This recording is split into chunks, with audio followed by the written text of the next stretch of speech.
NECL's 2026 Trustee Training Series, Part 2.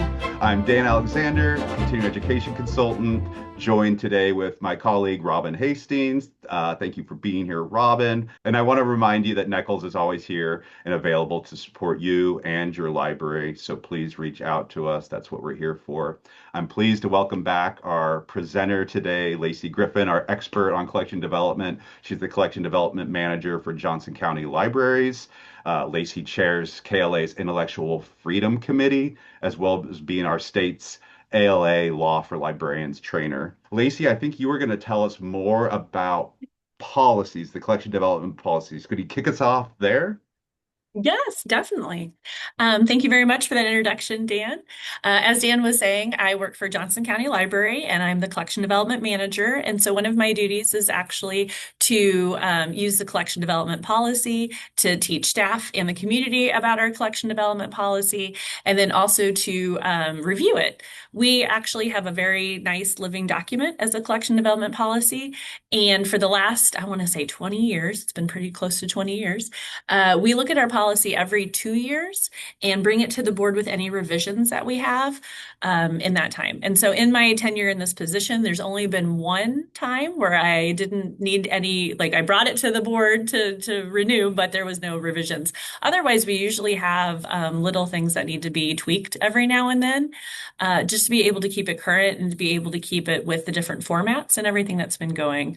I will definitely say when it comes to databases and anything in the electronic area, there is almost always something that's a new type of format, something that's called something differently before. I think streaming video has been called electronic video, e-video, streaming video. Like we've had a different name every 2 years, several times for that one. And so that's something that's really nice because as you're able to have the learning document, and if you have like a rotation where you're looking at it every 2 or 3 years, you're able to correct some of those things and be able to keep that terminology really current, which then helps if you ever need to use your policy and refer to it for justification for different things. I often quote the collection development policy in any of the letters that I send back for any of the requests for reconsiderations that I handle. In Johnson County, we handle an average of 4 to 6 requests for reconsiderations every year. That goes all the way back to 1993. So that's not just an average from the last 5 years. I've got pretty good data going back to 93. And so that's our average. And all of those different, we've kept all the letters that we've had written in those defenses, and we're always referring to different parts of the collection development policy. So it's been really great that way. One of the things that I have worked with many libraries in the state of Kansas with over the last 5 years is, there's been an increase in challenges, an increase in censorship over the last 5 years. And many different libraries had not looked at collection development policies in a really long time. They just didn't have that many questions about it, or people asking questions about it, or trying to restrict a book.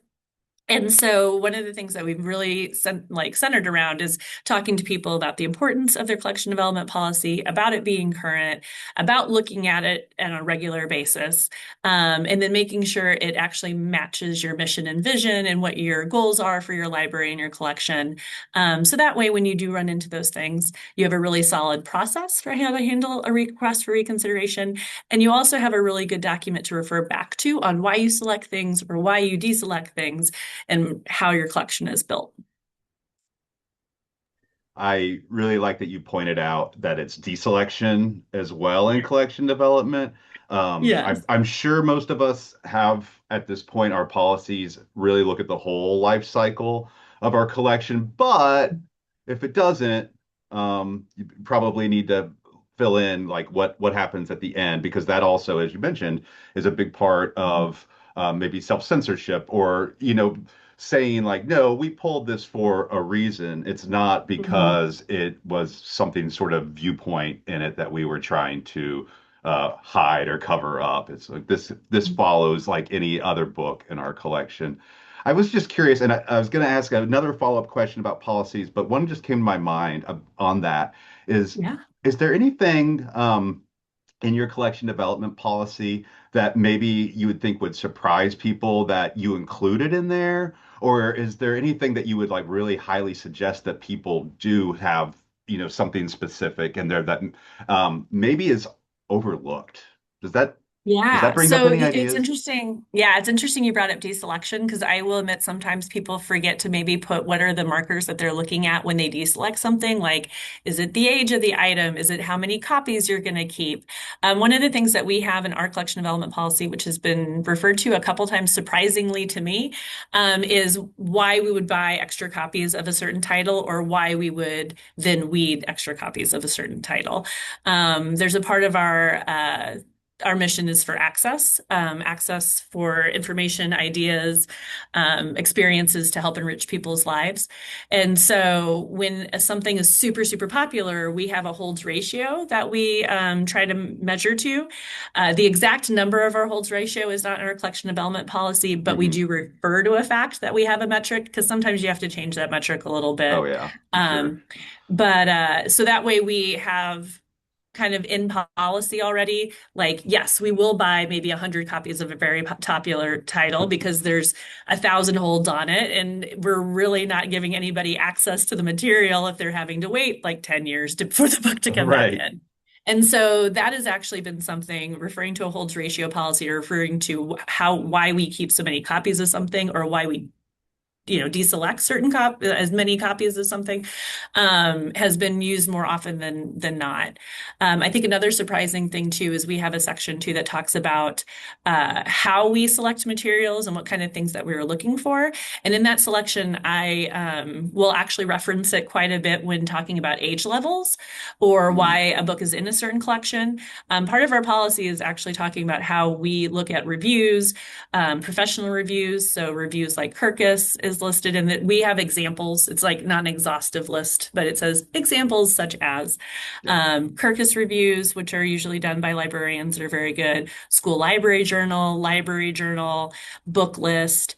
Those are all professional library reviews. But then we'll also use things like the New York Times bestseller list or the USA Today bestseller list. And then we've actually started looking into different fandom sites. There's some really Mm. good review sites now that are out on social media. So like you don't necessarily go to like Facebook. That's not where we're going to go, but we'll go to some peer review sites and different pretty established influencer sites, as people Yeah. say. Also, we'll look at things like Goodreads or Library Thing or different parts like that. Sometimes we'll use an Amazon review from time to time. When it comes to books that are independently published, it is sometimes really hard to get like a professional review on that. So we have some different sites that specifically do independent fiction and things like that. Just because those have, I mean, it's $1 million worth of the market share now, independent books. Mm. And so we want to make sure that we're not excluding those just because it's a different avenue to be able to purchase those and get those in. I have a follow-up question that kind of works with your policy. Is about your challenge forms. You talked about how your collection development policy has changed and usually does every 2 years, except for that one Mm. time. Um, what about your challenge forms? Do you have a review process on that? Do you take people's, reactions and then say, oh, we really need to adapt this and have more grace? Like, how does that Yeah. work? So in 2022, we actually had a really good talk about this, and we brought in we have a lawyer on retainer here at Johnson County, and we brought him in to have these talks because in 2021, book reconsiderations and book challenges rose exponentially. It had not at Johnson County, but we were trying to decide, okay, if it does, what is that going to look like for us? We know that Lee Summit Schools over on the Missouri side of Kansas City at that time five parents, challenged 200, over 200 titled books. And their process was you have to form a committee, you need to go through the book. And so they were going to have to do that with 200 titles. And so we're like, okay, if we get bombarded, will this process handle it? So it's definitely something you always want to like when you have whatever you've decided your schedule should be for looking at your collection development policy. A good talk about that is definitely should be in that schedule. Have times changed? Did you have 12, challenges that last year? How was the timing of it? Were you able to handle that many challenges at once? What does your process look like? When we were talking about it in 2022, we didn't actually change our process a whole lot from that time. What happens is, and it's all in our collection development policy, is we have a form that you can fill out. And in that form that you can fill out, we didn't lock it down to cards or anything like that. There's a weird part about being in the metro area where like we have reciprocal cards with all the other library systems. So you can use your KC Mo card in our buildings. And so users of our, collection don't necessarily have to have a Johnson County card. So it would be weird to lock reconsiderations down to that card when we have actively other systems using. And so that's one of the reasons we didn't. There's a lot of libraries that do lock it down to pay to library cards, and that's completely fine. We just had so many people using our system that didn't necessarily have one that was hard to lock down. And so, since there was no way that we were going to lock down, like you could live in the state of Washington and challenge a book for Johnson County if you wanted to, that was the compromise we were doing to not lock people out in the metro area. We decided to not make it fillable online. So, like, you still have to print it off, you have to write it out by hand. You could type it if you wanted to, and then you'd have to physically snail mail it back. You could email it back if you scanned it again. We figured that was okay. If anybody reached out and said that they couldn't print it out, we would send them self-addressed stamped envelope plus the form for them to fill out and send back. But we figured that was the easiest way to make sure it was our community that was doing that. It doesn't block anybody out of our community from doing it, but the other thing that we were looking at on whether we wanted to restrict it or change in our reconsideration policy is at the very bottom of our form, it says that you will receive a letter back from the collection development manager about your request for reconsideration within 20 days. And so, yeah. And so we were like, is that still feasible? And honestly, I've never had a problem meeting that deadline. It's always been very, like it will be mailed and posted to you within 20 days. We talked about if we wanted to change that to 20 business days. We talked about if we wanted to change it to more time. We talked about if we wanted to take the time off altogether. What ultimately came to be is I was like, let's not change it because I've never had a problem with it yet. And since we have a regular look at this, and since we're always on a 24-month schedule of doing updates, let's see. Like, I realize that that might give me a hard year in there, but let's see if it actually needs to be changed or if something happens that makes it really hard for us to hit those deadlines. And then we change it at that point. And so we haven't, it's 4 or 5 years later, and we still haven't changed it. We did make a backup in case like we did get a whole bunch and we hadn't changed that 20 days. I have different people in my department who would be backups. And so they would help me do the different letters. And we have like the next person who, like, if I'm win the lottery and go on some luscious cruise or something like that. We have someone who would be my backup anyway, so they would help if we got too many. And then we actually had out to like 4 people. Right. So we've never had to use that contingency plan. Mm-hmm. So then we were like, okay, it's good we haven't changed it yet. Right on. Another kind of part of this challenge thing that I think would be helpful if I was a board member to hear is if you had a review of that went outside of just you looking at it, did we shelve in the correct place where it needed? Because I assume you do have a step where it could go to a committee. Yeah, so we have an appeal process. So yeah, so in the letter, I usually write, they're normally about 4 pages. There's lots of quotes from the collection development policy. It'll say, here are the reasons it's in this section, and here are the different professional reviews it's in this section for. Like, it's a pretty detailed, lengthy letter.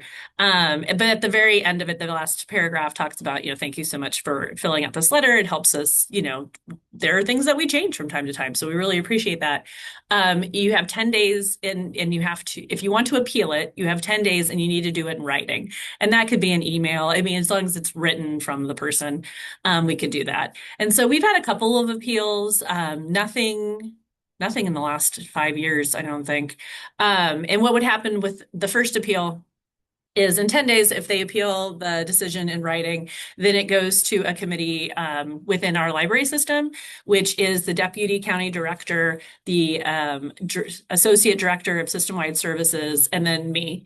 And so we'll sit together and look at it and see, like, did we answer it correctly? Do these things really still hold up? Like, they'll look through the whole letter, and then a letter will come from the deputy county librarian.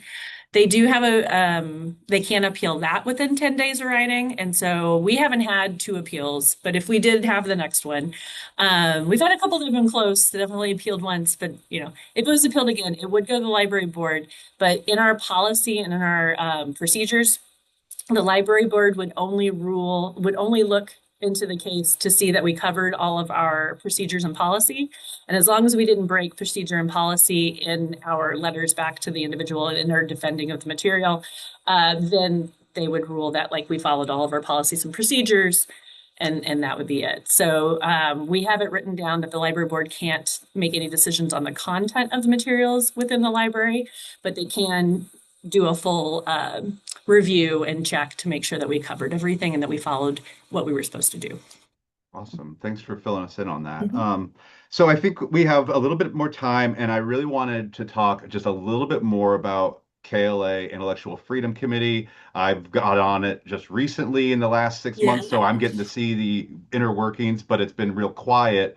So we've been mostly talking about going to conferences and getting the word about the helpline. But can you tell the viewers about the helpline, the resources that Mhm. KLA can provide them if you're not a member of KLA? There is trustee membership as well. I will just put that out there so you very well could, join into that community. So yeah, and also just your perspective from being the chair of the committee and being somebody who answers that helpline, I think would be really interesting as we wrap up today. Yeah, definitely. Yeah. So there's many places you can go for more information. So you don't have to remember everything that you just heard, which is great and wonderful. Because I even have my own notes sitting over here. I do not remember everything either. So the Kansas Library Association is an association made up of Kansas libraries that are public, school, and university college. So it covers pretty much almost all the different types of libraries throughout the state. And it is the education slash advocacy arm of being able to represent different needs for libraries of all different types at a government level, of a lobbyist kind of level, but then also for education in each one of those settings. And so one of the things that happened is when, in 2021, when we started to have more challenges and things nationwide, we noticed that we needed maybe a committee or some sort of group to be able to help Kansas libraries. We have a lot of, one building libraries that are very far, even geographically, from each other and things like that. And one of the things that we'd heard from librarians, especially in some of those like smaller, more remote areas, was they felt alone and they didn't have anybody to ask questions about. They were like, they had their regional reps and things like that, but like it was just not, it was also very uncomfortable to talk about censorship and things like that. Or it felt very, emotional to like say that they were doing a challenge, like they were like felt like if like they were failing or something if there was a challenge or there was controversy going on. They were really, you have to be kind of vulnerable to talk about those things. It was really hard. So we wanted to make something that not only supported all of those librarians but also the regional reps that were their only contact, as well. They also hadn't had these conversations with people. They have a lot of libraries in their regions, and so there just needed to be a network maybe specifically for intellectual freedom and for helping people look at their policies and look at their reconsideration processes and just be an ear to listen to anybody that was having any of these experiences or these hard conversations so they didn't feel alone. Um, it's definitely a lot of weight to bear for any of these regional reps as well. So we were like, we're trying to help with all of it. So when that happened in 2021, we got the committee together and we started talking about how we could help people. There's a couple of places that were having challenges, and we were able to like not just support that director, but able to support that regional rep too, be able to send people to their library board meetings. It was a great start. At that same time, about 2 years into this, the Office of Intellectual Freedom was offering grants to start helplines throughout your states, and they were going to offer 10 different helplines. And so we filled out a grant application and got selected as one of those 10 states. What's really been nice too is Missouri was also selected as one of those states. So we've been able to work a lot with the Missouri reps and kind of like piggyback off of ideas and things. But with that grant money, we were able to start a web form. So if you go onto the Kansas Library Association website and you go of the Intellectual Freedom Committee. There's a big red button that says help. And if you click on it, it will take you to a form where you can fill out information about any censorship issues or government issues or political issues or anything that's going on in your library system. The nice thing about the form is very little of it is mandatory. So you can like just give us a heads up if you've like heard about this school somewhere that needed help, but you just as a parent heard about it. So it can be as easy as that. And you don't have to put in any personal information. Two, where we've had a couple directors fill out and be like, I need help and I have these questions. Will somebody reach out to me? So it's the whole gamut across, which has been really nice. So we've been using it as a reporting tool to try to kind of track how many different things have been going on out in the world of Kansas, but then also be able to match anybody who needs help with anything with resources. The first 6 months that we had the helpline open, we had quite a few hits, which was really nice. All the way up from just asking about different education things to like letting us know, like, I don't know, this board meeting might be contentious. You should, can somebody come to it? And it's been a really nice way to be able to make those connections for people who need it, but then also to be an ear for someone who just feels uncomfortable and wants somebody to know, but doesn't want anything private about them to be known. So it's been great that way. Also on that KLA website, so that's everything the Intellectual Freedom Committee is doing. We usually keep that up with some resources too. So if there's anything like examples of a letter that helps defend a book title and things like that, we have a lot of different links and things for that. The other part is there's a government affairs committee, and they will keep tabs on basically anything that's going on in Topeka, whether it's a bill or just something to like, keep in mind, or even state funding and things like that for libraries. We've had a lot of things with the IMLS, which is the Institute for Museum and Libraries at the federal level, which actually funds a lot of our state library that gives out grants to public libraries all across the state. That funding has been a little bit in jeopardy or talked about, or has been definitely in the conversation for the last couple of years. And so that government affairs committee actually pays attention to all those things and then keeps a really nice list of like anything that's coming up, and specifically to Kansas. They'll have the federal things in there, but they have specifically all the legislation for Kansas as well, which makes it a real nice one-stop shop to be able to see all those things. It's the way that I keep up with any of that stuff. It's really nice to like not have to pay attention to what's going on in session at Topeka Mm-hmm. and to have all of that like figured out for me on a little Yeah. sheet where I can read a little bit more about. Yeah, for sure. And I'll plug Mike McDonald. He's our executive director for Neckles. I'm sure if you're watching, you know that. But what you might not know is during session, Mike has been really good about putting it all into one email, a digest as well. So if you're not seeing those next year, reach out to me and we'll check to see what listserv you're not on. But again, GAC, as we call it, Government Affairs Committee, sorry for that acronym, Yeah. just rolls right off the tongue. That is also obviously another great place. So I don't know if Robin, was prior on the Intellectual Freedom Committee, has anything that she'd follow up on. I know she was there when a lot of this helpline stuff was going together. Any thoughts as we kind of wrap up here? The other thing that I have been wanting to mention, I really, really appreciate you going through your thought process, Lacie, at the beginning of this session on how to think about your collection policy, Yeah. because I think that is so important for trustees to understand when they're faced with this policy. What do you do? I mean, Hmm. and Yeah. I think that I think that is so valuable, and so I really, really appreciate that you did that. That's really it. We do think it's really important for library trustees to think about intellectual freedom, to know the landscape of it, and to really be the driving force behind a living document that is your collection development policy. So With that, thank you so much, Lacie. Again, this concludes our 2026 trustee training. Be sure to reach out to Neckles with follow-up questions or discussion that you might want to have. We have been known to visit board meetings, some of us on this call more than others, Robin Hastings. Finally, thank you for tuning in to both parts of the webinar, and thank you so much for supporting our local libraries as a trustee.